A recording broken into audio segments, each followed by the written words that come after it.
나는 남녀공학이 아닌 남중을 갔는데 여기서 친구 4명을 사귀게 되었다.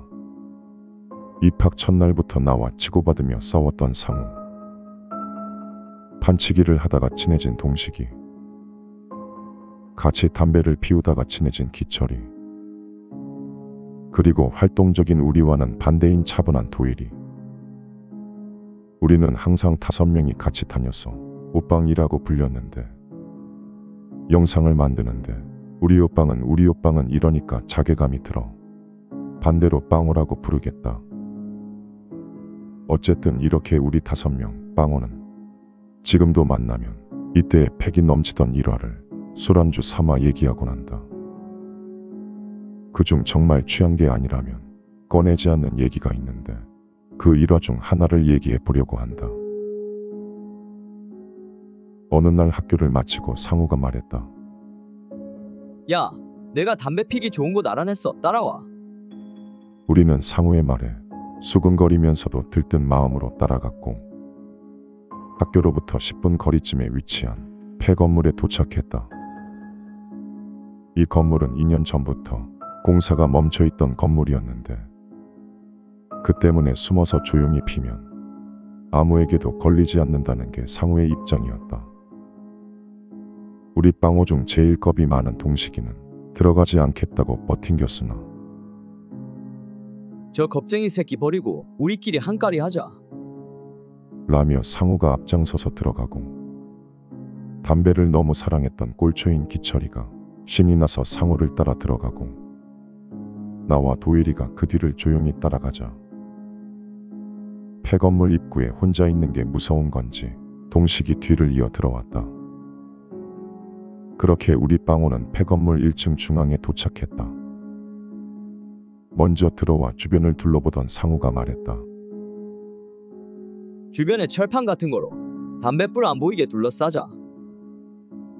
나는 좋은 생각이라며 상우와 함께 주변에 보이는 나무 판자와 철판을 폐건물 1층 중앙으로 옮기기 시작했고 그냥 피지 귀찮게. 도일은 투덜대면서도 지가 제일 열심히 했다. 그렇게 우리 빵호는 안락한 흡연보금자리를 완성했고 매일매일 줄기차게 거기서 열심히 피워댔다.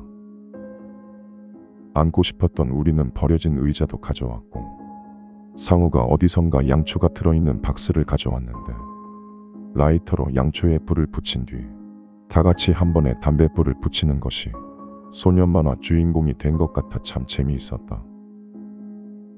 우리는 그곳을 둥지라고 불렀다.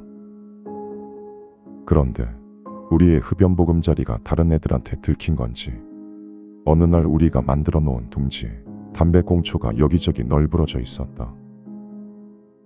깔끔한 걸 좋아하는 티는 둥지를 만들 때 페인트통에 꽁초를 모으자고 했었고 그 당시 아디다스 하이탑 신발에 미쳐있던 우리 빵호는 기왕 만드는 거 신발이 더러워지지 않게 침 뱉는 곳도 만들자며 공사판에 있던 50kg이 넘어 보이는 모래포대를 낑낑거리며 끌고 와서 하단 비스무리한 것도 만들었는데 그 모든 노력이 우리만 알고 있는 장소가 더럽혀졌다는 생각에 우리는 화가 났다. 어떻게 하면 이 짓을 한 놈들을 잡을 수 있을까? 우리는 쌈뽕하게 담배를 피우며 논의를 했다. 숨어 있다가 그놈들 오면 잡자. 그놈들이 우리보다 싸움 잘하면 뺏기잖아. 그냥 다 같이 피자. 똥식이 새끼야. 피자는 집에서 묵고. 너네 또 왜 그러냐? 에휴, 저놈들 또 저런다. 무슨 좋은 생각 없냐? 귀신인 척 쫓아낼까? 그거 괜찮네. 야 어때? 그래, 그걸로 하자. 작은 대화 끝에 귀신인 척 분장을 하고 쫓아내는 것으로 결정이 됐다. 우리 빵호는 재밌겠다며 분장할 것도 가져오고 귀신 목소리도 녹음해 온다 하며 각자 집에 갔는데 겁쟁이인 동식이가 제일 좋아했다. 다음 날 우리 빵호는 학교를 마치자마자 둥지로 달려갔다. 거친 숨을 몰아쉬며 가방에서 챙겨온 것들을 꺼내기 시작했는데 동식이는 어디서 가져온 건지 오색천과 부적 그리고 무전기를 가져왔다. 나를 제외한 다른 애들은 스케일이 크다며 좋아했고 나는 흰색 커튼을 가져왔는데 조금 초라해졌다. 우리는 가져온 물건들을 한 곳에 모았고 빠르게 계획을 세웠다. 상우가 가지고 온 인형에 동식이가 가지고 온 부적을 붙이고 그 인형 안에 무전기를 넣고 오색천을 둥지 주위에 두르고 휴대폰에 다운받아온 귀신 목소리를 무전기로 송출하고 아무것도 가져오지 않은 도일이가 내가 가져온 커튼을 뒤집어 쓴 채로 귀신인 척 쫓아내는 것이었다.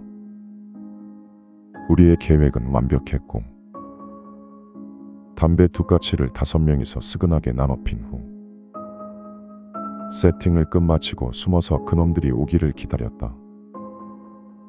왜 이렇게 안 오냐며 빈정거리는 동식이의 말에 좀 참으라며 기철이가 동식이의 뒤통수를 때렸고 열이 받은 동식이가 주먹으로 위협할 때 옆에서 구경하던 나는 주먹에 얻어맞았고 셋이서 으르렁거리며 싸우려고 할 때였다. 야, 왔다. 조용히 해봐. 상우의 말에 이따가 보자며 잠시 상황은 소강되었다. 그 녀석들은 3명이었고 교복을 슬쩍 보니 우리 학교 옆에 있는 여중 애들이었다. 남중에서 남자만 보던 기철이는 둥지고 나발이고 같이 피고 놀면 어떠냐며 우리에게 조용히 얘기했는데 동물의 왕국인 남중에서 뇌가 굳어버려 여자를 대하는 법을 잊은 우리 방어는 이미 그녀들이 담배에 불을 붙여버려서 나갈 타이밍을 잃었다. 어쩔 수 없이 준비한 계획을 실행했는데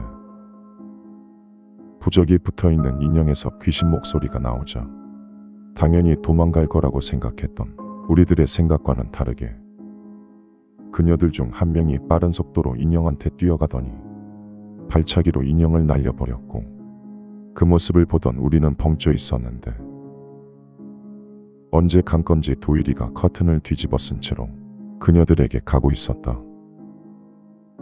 나는 뭔가 조금 이상하다고 생각했는데 원래라면 사람이 걸을 때 어깨가 들썩이거나 골반의 움직임이 리드미컬하다던가 그래야 하지 않는가. 그런데 도일이는 아무런 움직임 없이 발의 바퀴가 달린 것 마냥 일정한 속도로 그녀들에게 가고 있는 것이었다. 뭐 커튼 뒤집어 써서 그렇겠지. 잘 움직이네. 라고 생각하며 도일이가 쫓아내주길 바랬다. 아니, 꼬셔서 같이 놀길 원했다. 도일이가 꾸준히 걸어가서 둥지 근처로 가자 그녀들의 시선이 향했는데 그녀들은 이건 또 뭐냐면서 아까 인형을 날려버린 미래의 태권도 국가대표일 듯한 그녀가 다시 한번 뛰어가서 날라차기를 했지만 운동신경은 나쁘지 않았던 도일이는 쉽게 피했다. 멀리 차버리려는 날라차기녀가 실패하자 다른 2명이 의자에서 일어났는데 날라차기녀가 의자에서 일어난 2명에게 다급하게 달려가서 뭐라 속삭였다. 그녀들은 서로의 얼굴을 번갈아가며 쳐다보더니 무언가 결심한 듯 동시에 고개를 끄덕였고 곧 도망치듯 폐건물에서 도망갔다.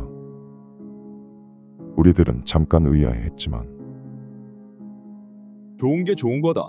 갔으니 문제 없잖아. 라는 상우의 말에 승리를 만끽하기 위해 하이파이브를 했다. 그 순간 나는 이상함을 알아차렸고 얼어붙었다. 커튼을 뒤집어 쓰고 둥지 근처에 있어야 할 도일이가 바로 여기 내 눈앞에 있었다. 다른 애들은 이상함을 눈치채지 못한 건지 승리의 담배를 피러 가자며 둥지로 향했고 나는 말리고 싶었지만 목소리가 나오지 않았다.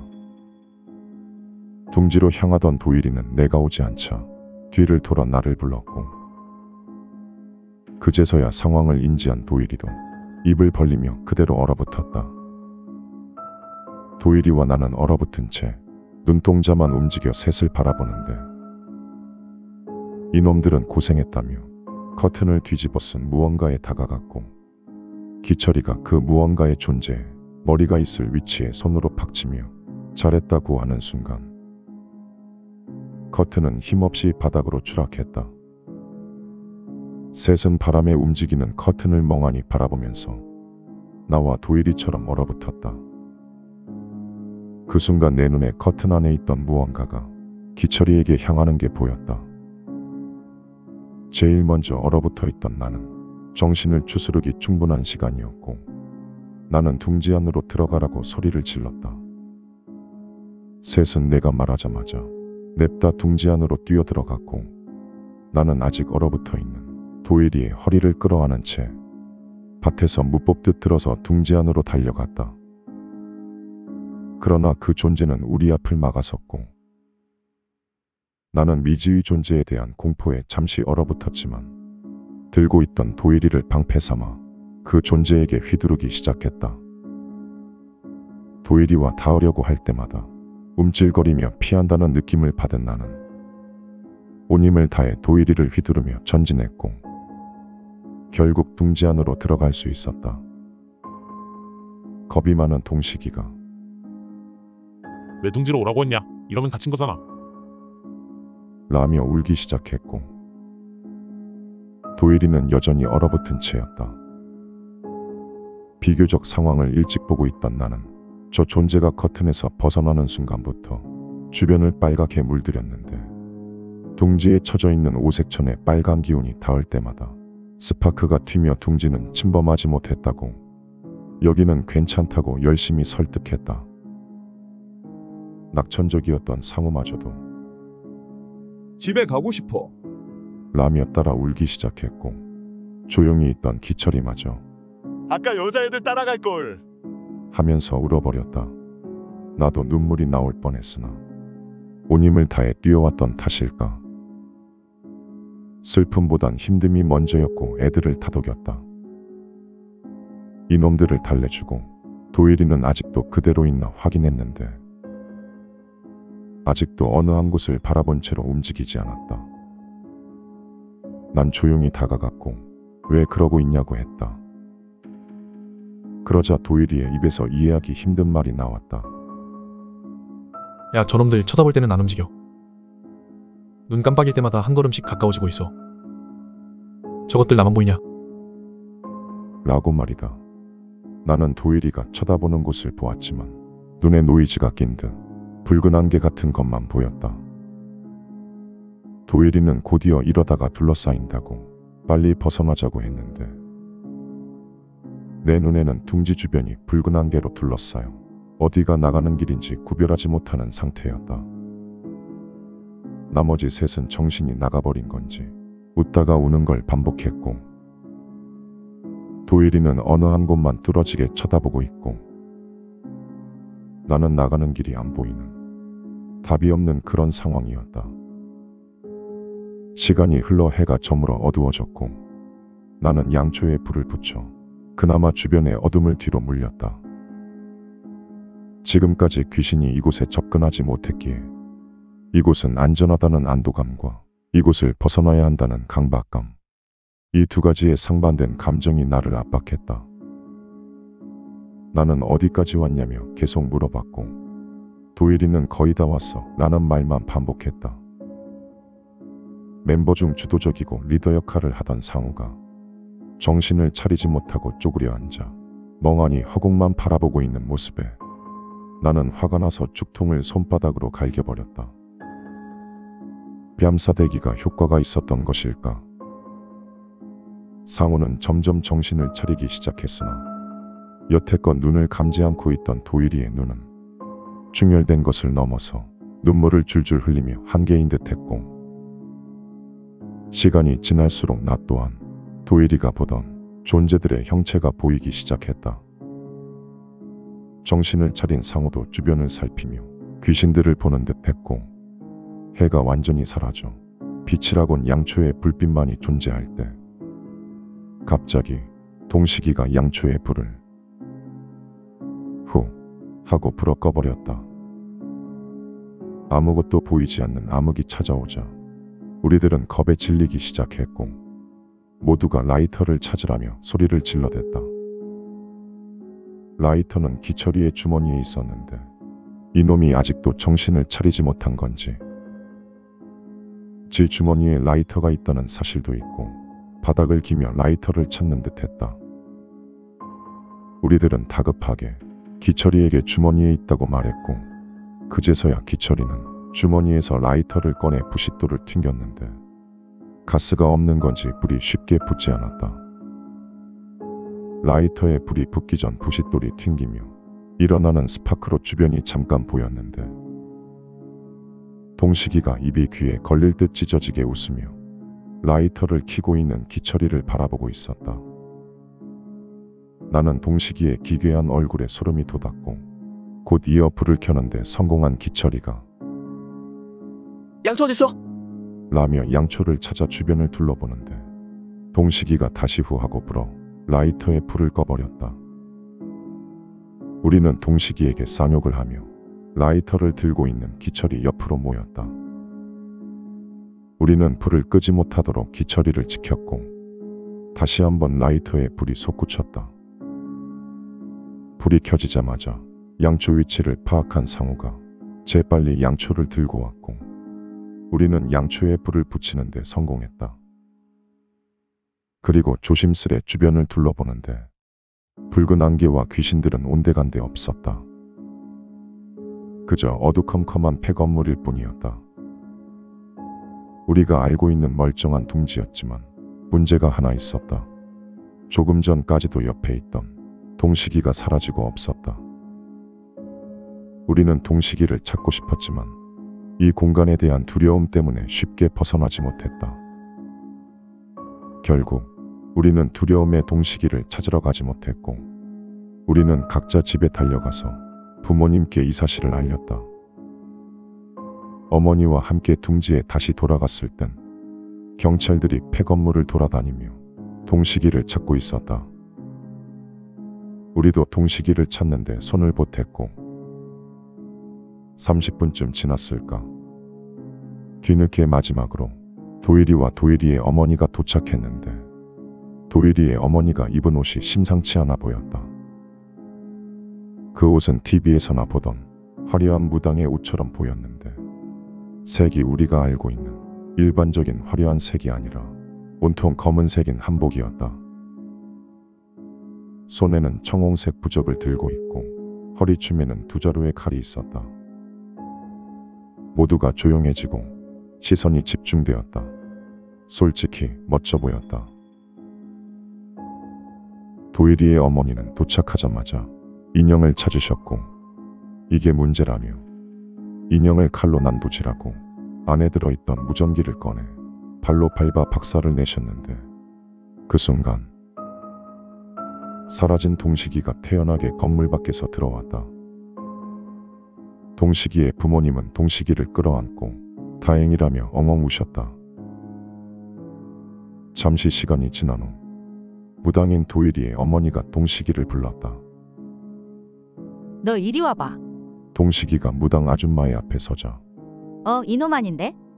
라며 주변을 두리번거리셨고 이내 기철이에게 다급하게 달려가서 죽일 듯이 째려보며 뜻을 알 수 없는 한자들을 막 내뱉는데 기철이의 몸 주위에 있던 무엇인가가 내 몸으로 들어오는 게 느껴졌다. 나는 정신이 멍해졌고 눈앞이 흐려지며 10초 정도 고장난 TV 화면처럼 노이즈가 끼며 보이지 않았다. 10초 뒤 서서히 시력이 돌아왔고 사라진 동식이를 찾았기에 경찰은 부모님들의 간단한 인적사항을 물어보고 있을 때였다. 우리 빵호는 무당 아줌마에게 불려갔고 이 일이 일어난 정황을 설명했다. 설명이 끝난 뒤 무당 아줌마는 도일을 호되게 혼내셨고 혼나고 있던 도일이가 이렇게 말했다. 도일은 별일이야 있겠냐는 생각에 귀신 흉내를 내자고 했는데 막상 애들이 가져온 물건들을 보자마자 강령술의 재료라고 본능적으로 느꼈다고 했다. 그렇지만 대충 우리들의 비위만 맞춰주고 마지막에 자신이 귀신 흉내를 안 하면 문제가 없었는데 여자애들이 부적이 붙은 인형을 오색천 밖으로 발로 차버린 게 문제였다고 했다. 그때부터 귀신이 보이며 잘못되었다고 했다. 무당 아줌마는 한숨을 푹 쉬시며 인형에 부적을 붙이고 소리내는 물건을 안쪽에 넣는 건 귀신에게 몸을 주고 목소리를 주는 거라고. 그런데 불행 중 다행으로 오색천이 귀신이 들어오지 못하도록 막고 있었지만 발에 차여 오색천 밖으로 나간 그 인형의 근처에 있던 잡귀가 들어갔고 그게 너네가 본 커튼 귀신이다. 잡귀라서 사람이 해칠 일은 못하는 귀신인데 라고 하시며 문제는 우리들의 체질압이라고 하셨다. 이렇게 모이는 건 불가능한데 라며 우리 빵호 멤버들을 하나하나 지목하면서 말해주셨다. 무당 아줌마의 말에 따르면 상호는 우리들을 모으는 역할을 하고 동식이는 귀신보다 강한 놈인데 왜 귀신을 무서워하는지 쯧쯧하며 혀를 차셨고 기철이는 영매 체질에 자신의 아들인 도일이는 자신 때문에 영안이 트였다고 속상해하셨다. 그래서 우리가 상호를 따르고 영매 체질인 기철이가 귀신을 막아주는 동식이에겐 유독 잘해주지 않냐고 했다. 여기까지만 해도 대환장 파티인데 나에게는 무슨 말을 할지 기대했다. 그런데 나에 대한 얘기는 하지 않으셨고 나는 그냥 평범한가 하고 실망할 때 무당 아줌마는 화제를 돌려 말을 이어나가셨다. 불을 붙이면 귀신한테 위치가 들키는데 동식이를 제외한 나머지는 귀신에게 홀려 필사적으로 불을 붙이려고 했을 거라고. 무당 아줌마가 동식이에게 너가 본 상황을 말해봐라고 해서 동식이가 말을 이어받았다. 귀신에게 홀리지 않았던 동식이는 우리와는 다른 광경을 보았는데 우리가 라이터불에 얼굴을 지지려고 해서 어떻게든 불을 끄려고 했지만 우리가 필사적으로 막고 있어서 불을 붙이는 걸 막지 못했고 양초에 불이 붙은 시점부터 귀신들이 고개를 휙 돌려 우리들을 뚫어지게 쳐다보았고 그 모습에 두려웠던 동식이가 폐건물 밖으로 도망가서 멀리서 창문 너머로 우리를 지켜보고 있었는데 귀신들이 기철이의 몸과 인형 안으로 들어갔다고 했다. 동식이의 말이 끝나자 무당 아줌마는 우리 다섯이 모인 건 필연이라고 그랬다. 그런데 나를 노려보시며 이놈이 똑바로 해야 해 알겠어? 허튼 짓 하려고 하지 마. 라며 속사포랩을 하시며 압박하시는데 와, 뭐지? 왜 나만? 라고 생각하며 그냥 서 있었다. 나는 귀문이 아닌 다른 게 열려 있어서 무당의 영역이 아닌 불가 쪽의 영역이라고 했는데 무엇이든지 항상 조심해서 하라고 하셨다.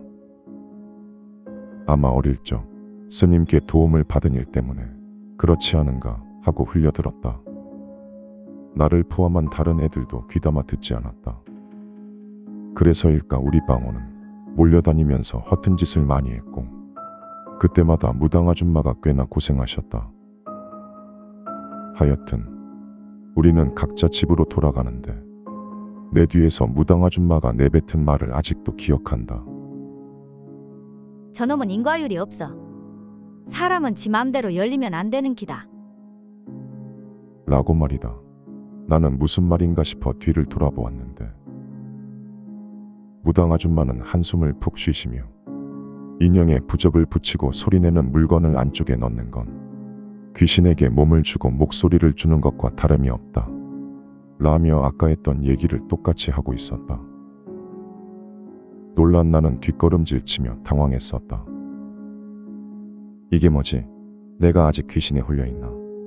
하며 혼란스러워하고 있는데 아까 했던 말을 끝내고 무당 아줌마는 나를 바라보시더니 검지손가락을 입술에 붙이시며 너 말하지 마. 라고 웃으며 말하시고는 볼일을 다 끝낸 것처럼 도일이와 함께 멀어지기 시작했다. 나는 나에게 일어난 이상한 현상이 무서워졌고 지금 내가 겪고 있는 일을 알고 있는 듯한 어쩌면 유일할지도 모르는 무당 아줌마의 어깨를 뛰어가서 붙잡았다. 그러자 무당 아줌마가 검지손가락을 입술에 붙이고 있는 조금 전의 상황이 되었는데, 아까와 다른 점이라고는 내가 무당 아줌마를 잡고 있고 좀 전엔 웃으며 말하시던 무당 아줌마의 얼굴이 말을 걸기 무서울 만큼 화가 난 표정이셨다. 그렇게 나는 조금이나마 말하지 말라는 말의 뜻을 알게 되었고, 집에 가서 푹 자고 일어난 다음 날 어제의 기억을 까먹고 다시 한번 그곳 출입금지 펜스가 쳐진 폐건물에서 방호 멤버들과 아주 거하게 사고를 일으켰다.